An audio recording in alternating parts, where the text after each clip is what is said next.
They said no woman could survive 3 Atlantic crossings in the belly of a slave ship and still have her mind intact. But Patience hadn't just survived. She had learned to read the storms, to whisper hope into the darkness, and to carry an entire legacy in her silence.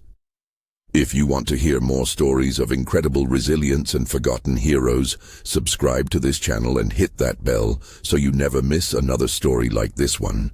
The year was 1855, and Patience stood barefoot on the weathered dock of Charleston Harbor, the morning sun casting long shadows across the wooden planks beneath her feet.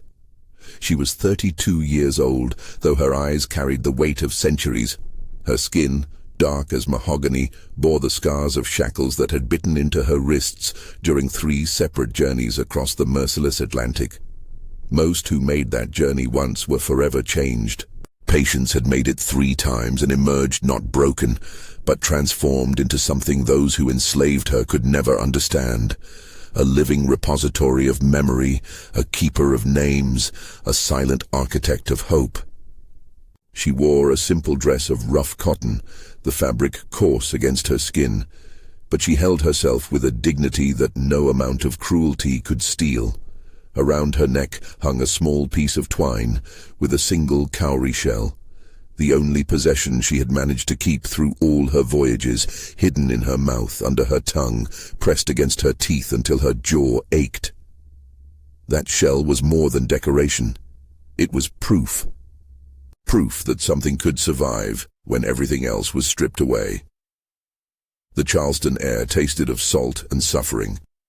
Patience had been sold again, the 3rd time since arriving on American soil. Her current enslaver, a tobacco merchant named Cornelius Whitmore, had decided she was too willful for his household. Too willful. That was the word they used when a woman refused to forget she was human. When she looked them in the eye just a moment too long. When her silence felt like judgment, because it was. Patience thought back to the first ship, the one that had stolen her from the shores of her homeland 15 years ago. She had been 17 then, with a different name, a name in her mother's language that meant she who brings rain. But they had stripped that name away along with everything else, giving her this English word instead. Patience. They thought they were mocking her, naming her after a virtue they expected her to possess in endless supply. They didn't realize they were giving her a weapon. Patience wasn't submission, it was strategy, it was watching, it was waiting, it was surviving long enough to see what came next. The first ship had been called the Redemption, though there was no redemption in its belly. Patience remembered being chained to 40 other women in a space so low they couldn't stand, so tight they couldn't turn. The air had been thick with the smell of waste and fear and death. Women died every day in that darkness. Some from disease, some from despair so deep they simply stopped breathing, willing their spirits to flee their bodies. Patience had wanted to join them in that release, but something in her refused. A voice, maybe her mother's, maybe her own, whispered in the darkness. Remember. You must remember. Someone must bear witness. So she had stayed conscious when others slipped away. She had memorized faces in the strips of light that leaked through the ship's boards. She had learned the names of the women chained beside her, repeating them like prayers. Abeni, who sang lullabies in the dark. Ama, who had been a healer and tried to treat the sick even while shackled. Afua, who told stories of their homeland until her voice gave out. When they died, and they did die, one after another, Patience memorized everything about them, the sound of their breathing, the shape of their hands, the dreams they whispered about in the few moments between waking and sleeping. The first storm had come on the 17th day. Patience had been counting by scratching marks into her own skin with her fingernail, tiny crescents along her inner arm where the overseers wouldn't notice. The ship began to rock violently, wood groaning like a dying beast. Women screamed, certain the vessel would break apart and they would drown, chained in the darkness. Water poured through the cracks, cold and relentless. But Patience had felt something different in that storm. Not fear, but clarity. In the chaos, she realized something the enslavers would never understand. She had already survived the unsurvivable. The storm outside was nothing compared to the storm of being torn from everything she knew, of being declared not human by people who couldn't see their own monstrosity. The ship survived. Patience survived, but many didn't. When the storm passed and the crew came below to remove the dead, Patience counted 12 bodies being dragged away, 12 women whose names she had learned. She repeated those names to herself every day for years afterward, determined that someone, somewhere, would remember they had existed. When the Redemption finally reached Virginia, Patience had been one of 63 survivors out of nearly 200 who had boarded on the African coast. They were scrubbed with cold seawater and vinegar, their skin rubbed raw to make them look healthier for sale. Patience was purchased by a plantation owner named Samuel Prescott, who worked his enslaved people in tobacco fields from dawn until long after dusk. She spent 4 years there, learning English in fragments, understanding that language was another form of survival. If she could understand what they said, she could anticipate what they wanted, what they feared, what they might do next. But Prescott's plantation failed, debt swallowed his land, and Patience was sold again. This time to a trader who intended to ship her further south. And so began her second Atlantic crossing, not from Africa, but from Virginia to Cuba, where she would be sold in Havana's slave markets. The second ship was called Providence. The bitter irony of that name was not lost on Patience. This journey was shorter, only 9 days, but no less brutal. She was chained with 30 other women and men, people who had already survived being enslaved in America, now being trafficked to yet another hell. On this voyage, Patience met a man named Solomon. He was older, maybe 50, with gray threading through his hair and scars across his back that told stories of resistance. Solomon had been sold multiple times, moving through the hands of enslavers like currency. But he had something precious: literacy. He had somehow learned to read and write, teaching himself by studying discarded newspapers and biblical texts his enslavers left around. In whispered conversations during the voyage, Solomon told Patience something that changed everything. "They write laws and contracts to say we ain't human," Solomon said, his voice barely audible over the creaking ship. "But we got something they can never take. We got our witness. We got our memory. Every story we remember, every name we keep alive, that's freedom they can't touch. You remember, sister. You remember everything. Someday, somebody gonna want to know. Somebody gonna need to hear what we seen." Patience absorbed those words like water in drought. Solomon died 3 days before they reached Havana. A fever took him, swift and merciless. But before he passed, he told Patience his full name, Solomon Freeman, and made her promise to remember it. "My mama gave me that second name," he whispered. "Freeman.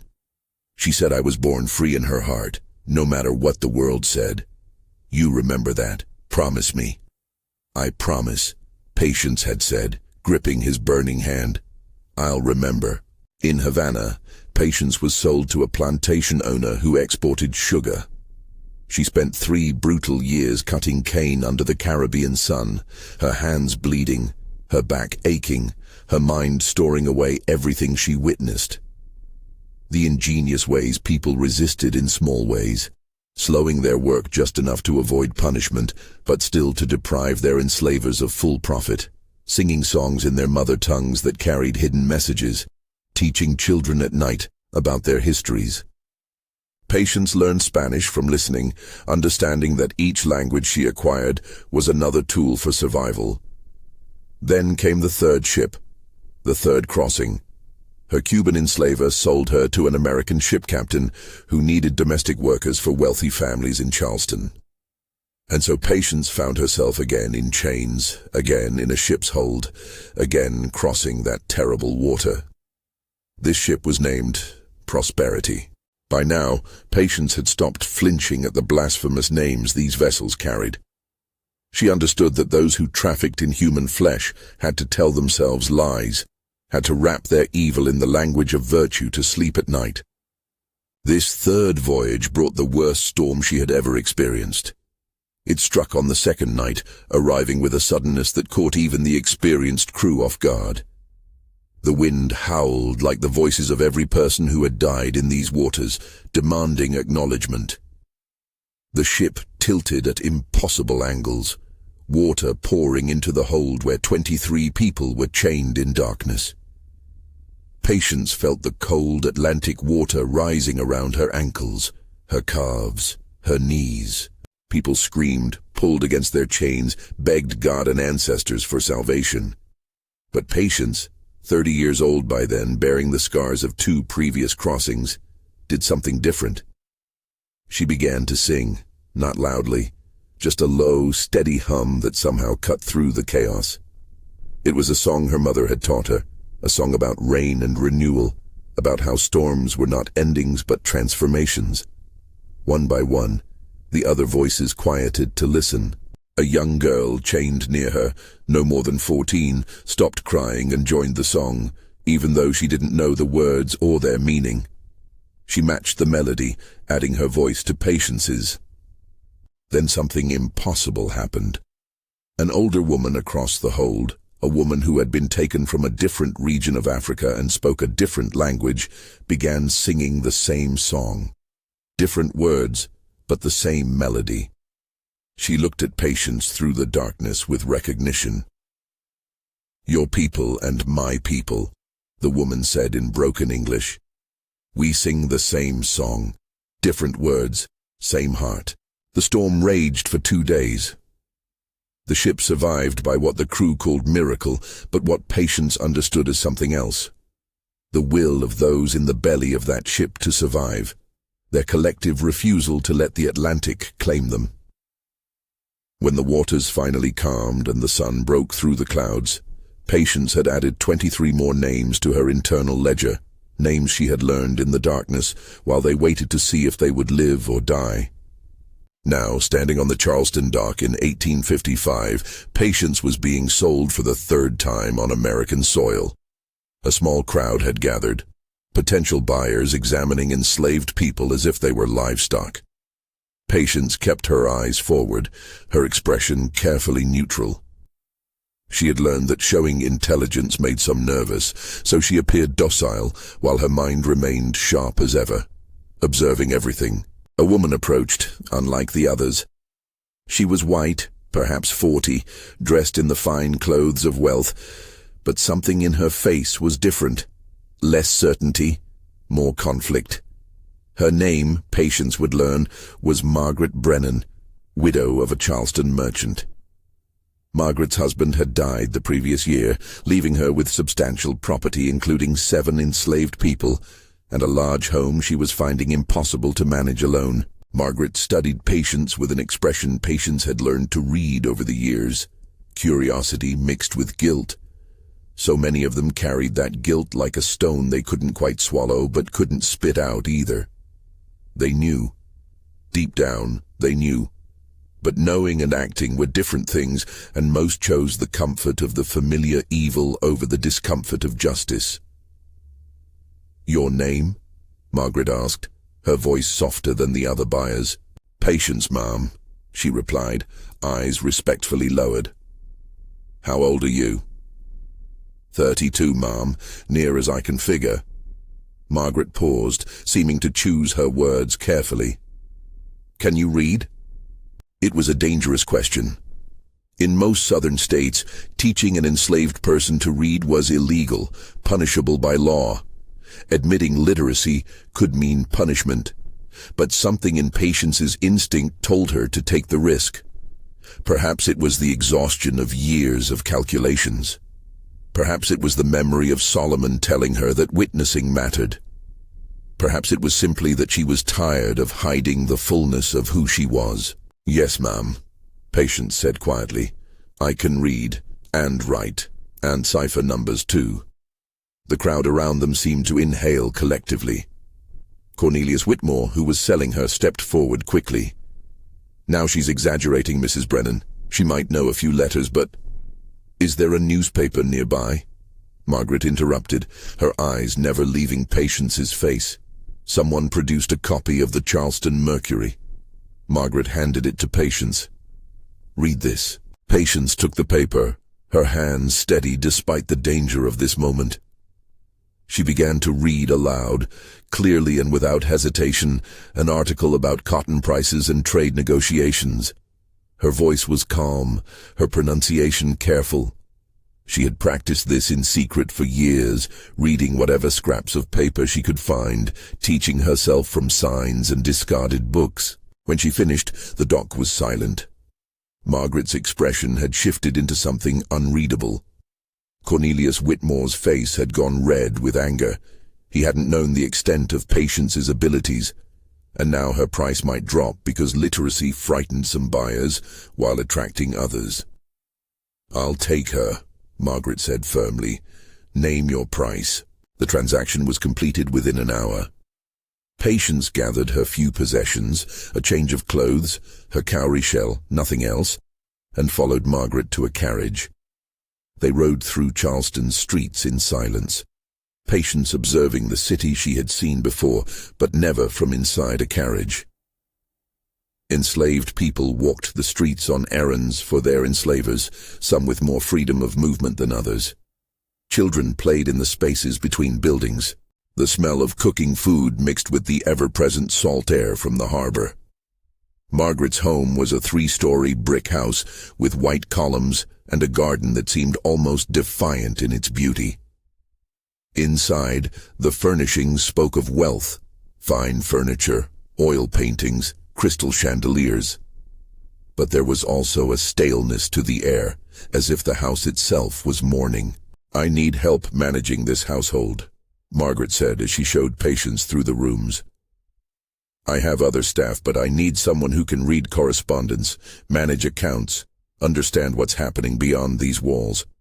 My husband used to handle all of that. Since his death, various men have offered to help me, but I suspect they mostly want to help themselves to my property." Patience listened carefully, understanding that Margaret was revealing more than she perhaps intended.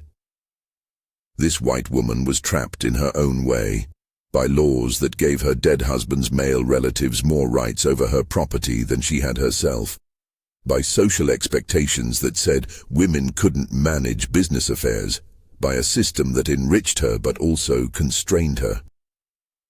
"I can help with that, Ma'am," Patience said carefully. Over the following months, an unusual relationship developed. Patience became Margaret's confidential secretary, reading letters, managing household accounts, even drafting correspondence that Margaret would sign. They developed a routine where Margaret would dictate her thoughts and Patience would shape them into proper business language.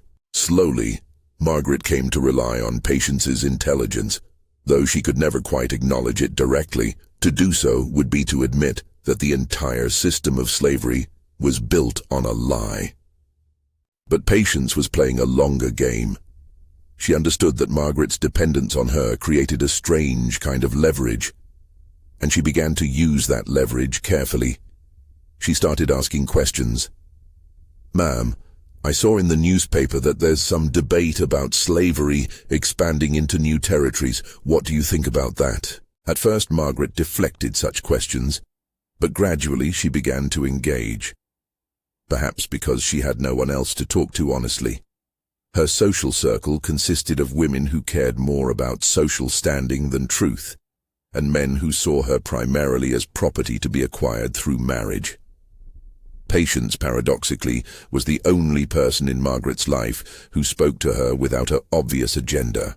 "I think," Margaret said one evening as they reviewed household expenses by lamplight, "that this whole system is dying. Maybe not this year or next, but it's unsustainable.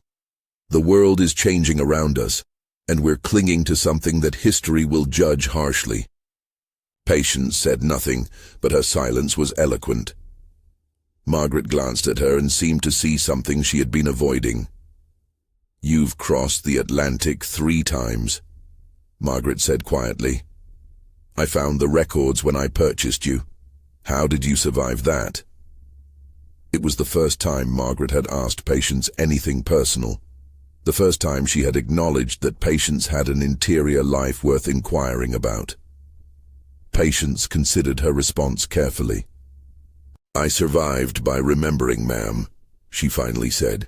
Every person I met, every name I learned, every face I saw, I kept them all here. She tapped her temple. Because someone needed to bear witness.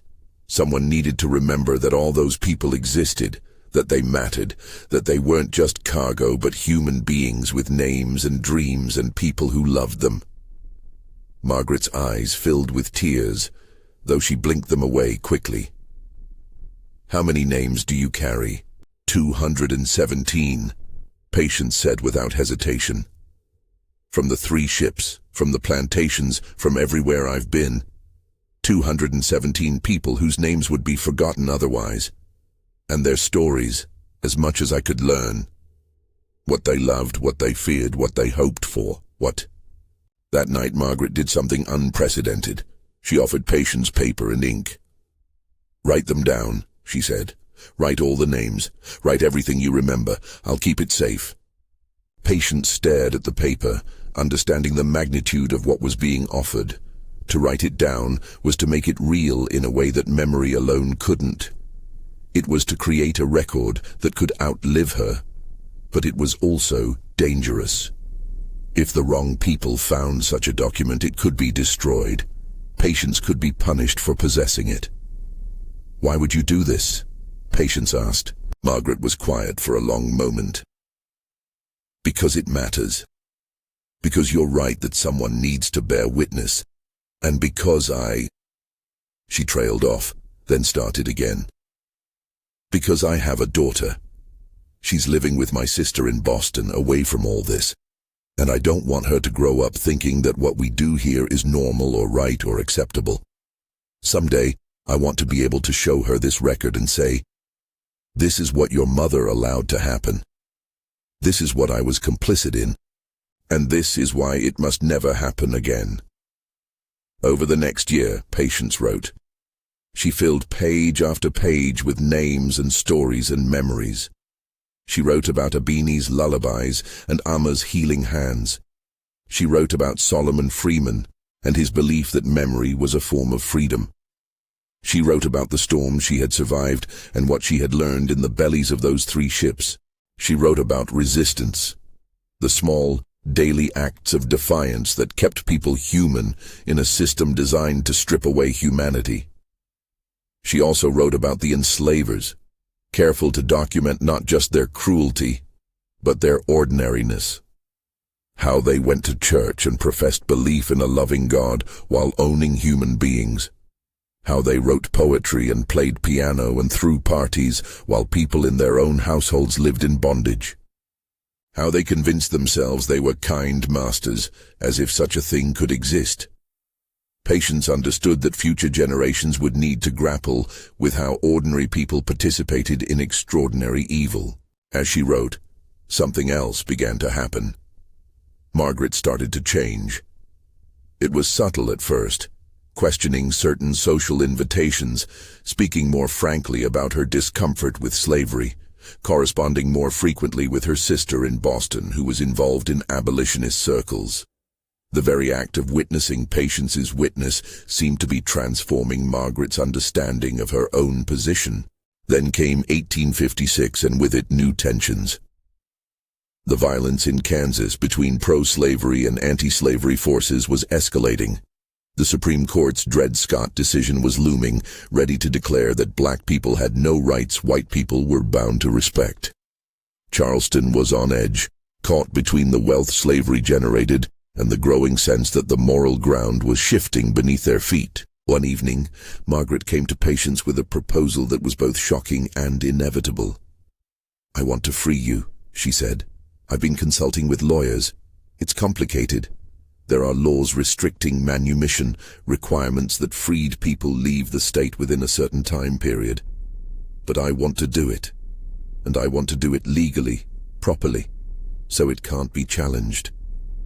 Patience felt her heart race, but she kept her voice steady. "Why now?" "Because I've been reading what you wrote," Margaret said. "And I can't keep pretending. I can't keep telling myself that I'm different from other enslavers because I treat you well. The whole premise is evil. There is no ethical way to own another human being. And if I truly believe that, which I finally do, then I have to act on it." The process took months. Margaret had to navigate legal requirements, pay fees, file documents. She faced social backlash from other enslavers who saw her actions as a threat to the entire system. If one person questioned the fundamental premise of slavery, others might follow. Margaret was increasingly isolated from her former social circle, but she pressed forward. During this time, Patience continued writing. She added to her record, documenting the process of working toward freedom, the legal obstacles, the social resistance. She wrote about Margaret's transformation, not to praise her. Patience understood that Margaret deserved no special credit for finally doing what should have been done all along, but to document how people changed, how witnessing truth could crack open even the most calcified beliefs. Finally, in the spring of 1857, the paperwork was complete. Patience stood in a Charleston courtroom as a judge officially declared her free. The word felt strange in her mouth when she said it aloud afterward. Free. After 40 years of life, 32 of them in bondage, she was legally free. The document in her hand said so, with official seals and signatures. But Patience understood something that took Margaret longer to grasp. Legal freedom and true freedom were different things. The same country that now said Patience was free was about to declare through its Supreme Court that people who looked like her could never be citizens. The same streets she could now walk legally as a free woman were still patrolled by slave catchers who might not believe her papers. Freedom was not a destination, but an ongoing struggle. Margaret offered to help Patience travel north, where life might be safer, where she could join communities of free black people working to end slavery.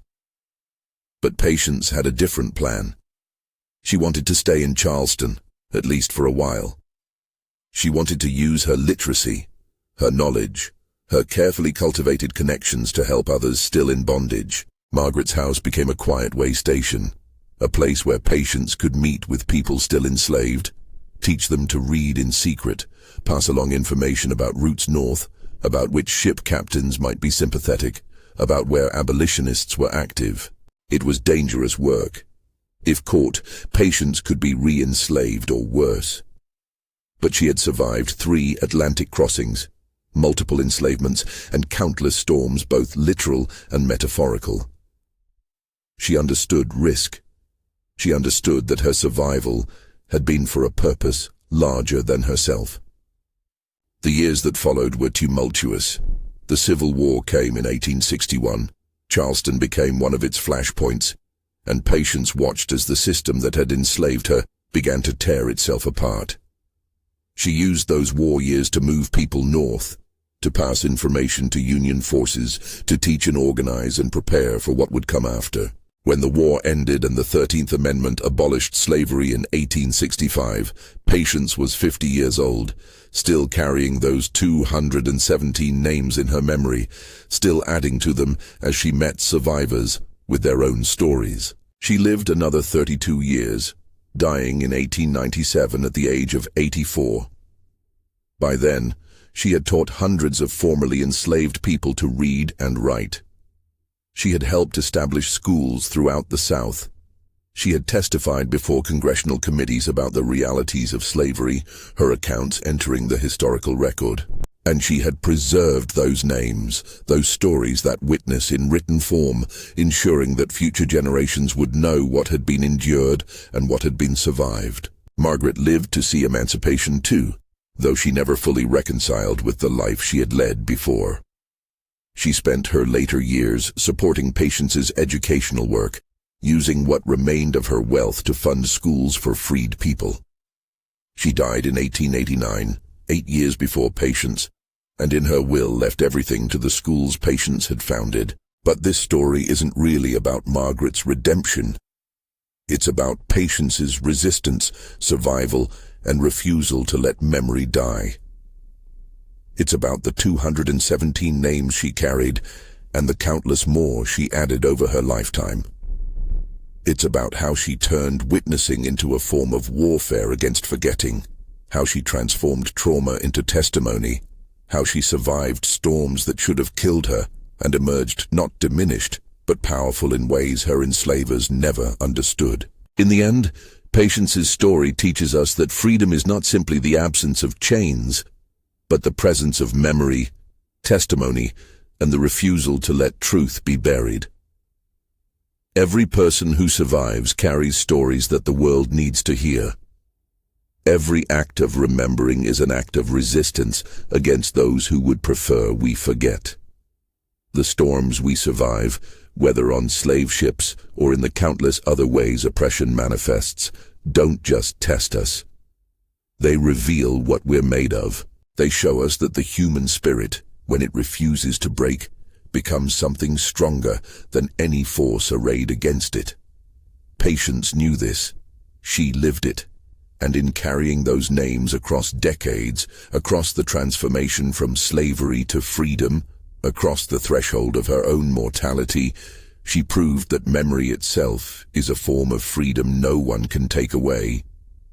She proved that bearing witness is not passive, but active, not weak, but powerful, not forgetting, but the highest form of love. This is her legacy. This is what she survived storms to teach us, that we are more than what is done to us. We are what we remember. We are who we refuse to forget. We are the storms we survive, and the names we carry, and the witness we bear. And no force on earth, no matter how brutal, can take that away unless we surrender it. Patience never surrendered. Not once, not ever. And so she won, not by escaping every hardship, but by transforming every hardship into testimony, every storm into strength, every crossing into a journey toward a truth that would outlive all the ships, and all the enslavers, and all the laws that said she was less than human. She survived. She witnessed. She remembered. And in doing so, she became free in ways that no document could grant, and no oppression could deny. This is the story of the woman who survived storms on slave ships. This is the story of patience. This is the story of witness as warfare, memory as liberation, and the unbreakable human spirit that even the Atlantic Ocean could not drown.